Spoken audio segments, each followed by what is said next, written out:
what do you think? Which tactical motive we can exploit in this position? A discovery check or a discovered attack? Okay, I didn't know that it's called alignment. Okay, so Arian suggests to move the bishop and create an attack on g7. Yeah, but let's say, okay. No, it's discovered attack or discovered check. If you attack the king, it's a discovered check. If you just attack something, it's a discovered attack. Okay, so you guys think bishop c1 works? Does it? Yeah, of course, there is queen c2. So Mark is correct. There is queen c2, and after king e1, it's queen e2 mate, moreover. So that's why you need to act rapidly. So here, yes, you see that maybe you can exploit this discovered attack, either from this or the other rook, and the bishop may move somewhere with a tempo, but at the same time, you look for intermediate moves, so such as their threat of a checkmate. The threat of delivering a check that way is also something that we should take into account. So that's why we should improve our line, and you are actually correct. We should sacrifice the queen, because with sacrificing the queen, we open the king's position, and then we can play with the bishop and open a rook to deliver checkmate. But if we just play bishop c1, what does it lead to? The king escapes to h8 or somewhere else. Then we take on b2. They take our bishop on b2, and what?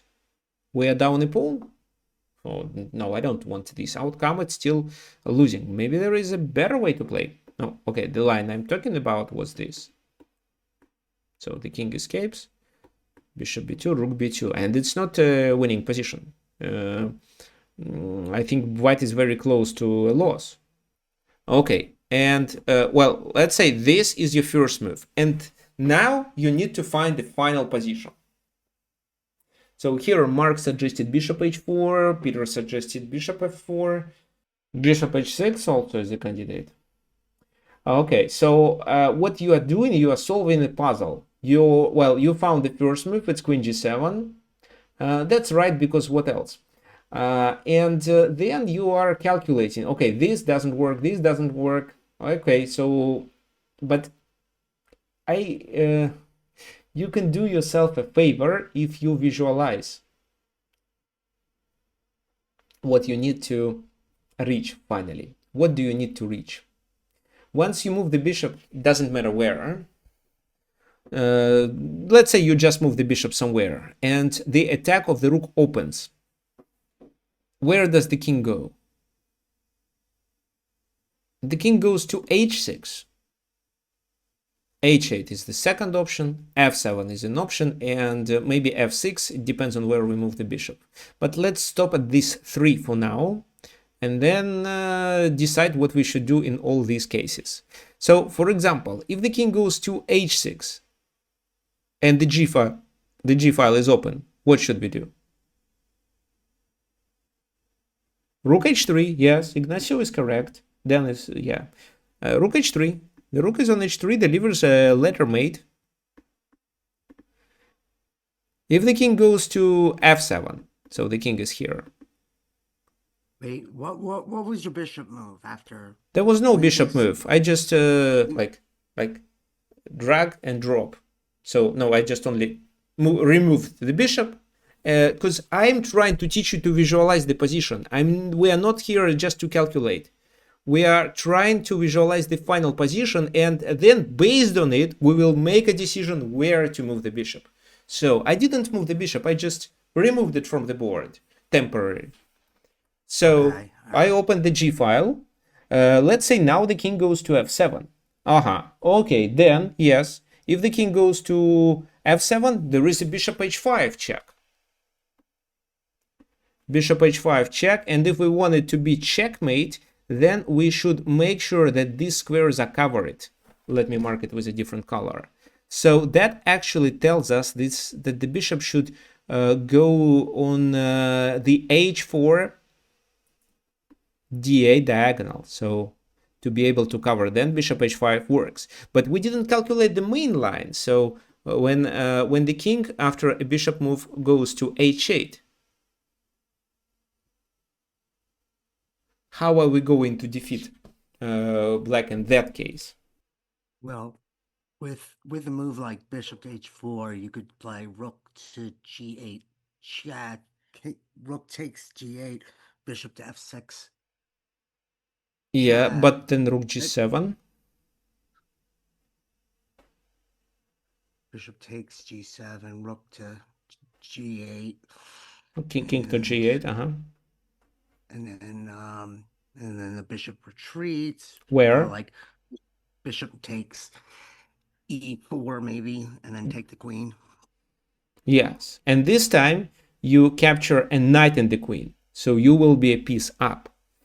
Right, and okay, so what Peter says, let me just repeat it for everyone if you didn't, if you couldn't follow, for example. So queen g7, king g7, so we move the bishop somewhere, the king goes to h8, and this is where Peter suggested rook g8. Why rook g8? Because that distracts the f rook, and then somehow our bishop can attack from these two squares, f6 or e5, depends on where it is. Then they have to block with rook g7. So the rook goes there. We take that rook with our bishop. So let's say like that. They move the king. And then by capturing on d4, we create another discovery check. They move the king and we take on b2. They take and we are up a piece.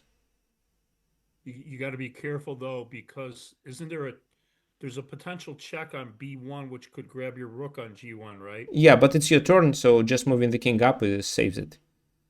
Okay, or I was thinking check on, if there's a check on rook f1, then that covers, right? Because rook f1 and there is bishop c4 to protect the pawn on a2. Yeah, there is a solution, but you don't need to find this bishop c4. At least you should see rook f1 and king d2 moves, or king d2 moves, because the pawn on a2 is not important when you up a piece.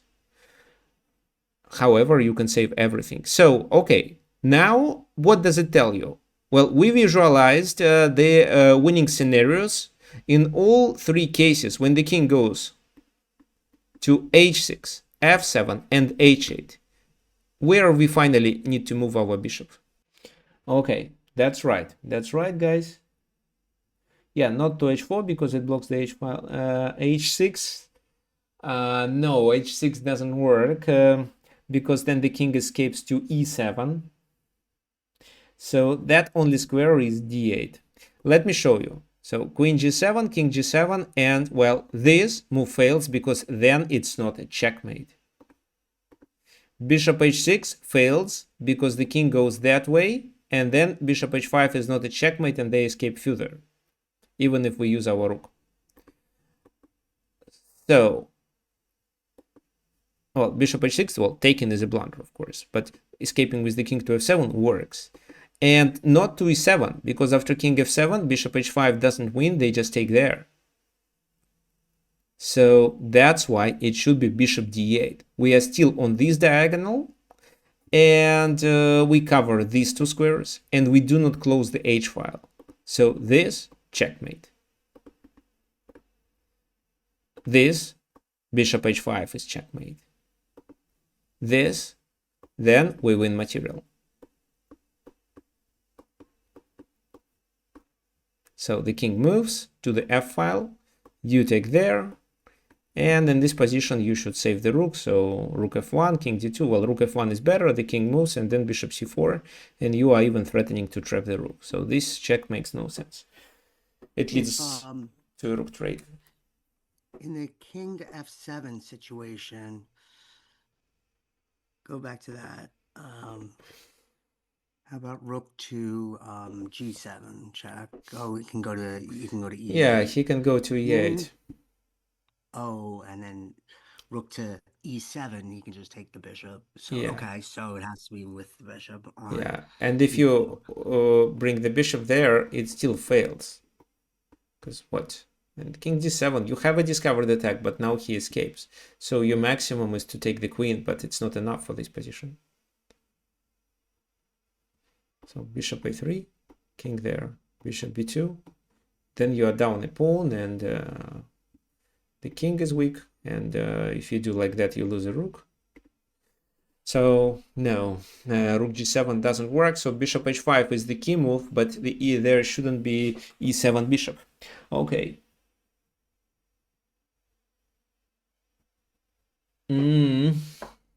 Okay, Mark, good point. So what Mark says is that bishop d8 is difficult to visualize because we hang the bishop. But who cares if it's a check?